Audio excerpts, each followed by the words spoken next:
বাড়িতে এরকম দোকানের মতো চিপস খেতে হলে সন্ধেবেলায় চায়ের সাথে নোনতা টকঝাল চিপস খেতে হলে বাজার থেকে বড় সাইজের আলু নিয়ে এসে প্রথমে খোসা ছাড়িয়ে নিয়ে আলুগুলোকে জলের মধ্যে ভালো করে ধুয়ে মেশিনের সাহায্যে আলুকে গোল গোল করে পাতলা পাতলা করে কেটে নিয়ে সেগুলোকে আবার জলে ভিজিয়ে রাখতে হবে।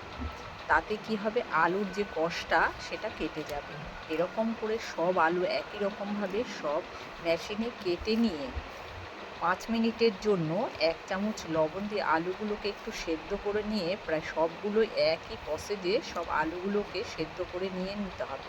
এরপর বড় গামলায় এই সেদ্ধ আলুগুলোকে ভালো করে নিয়ে সেগুলোকে আবার রোদে শুকিয়ে নিয়ে এক এক করে মেলে দিতে হবে ছাদে কোনো একটা প্লাস্টিকের মধ্যে বা বেড কভারের ওপর সুন্দর করে এক এক করে মেলে দিতে হবে।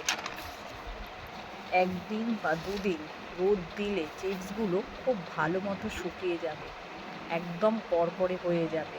প্রয়োজন রোদ থেকে নিয়ে এসে আস্তে আস্তে করে একটা একটা প্লাস্টিক থেকে ছাড়িয়ে নিতে হবে, না হলে এগুলো ভেঙে যাবে। বা এগুলো শুকিয়ে গেলে এগুলোকে ভালো করে গামলায় তুলে নিতে হবে একটা একটা করে ছাড়িয়ে দিয়ে।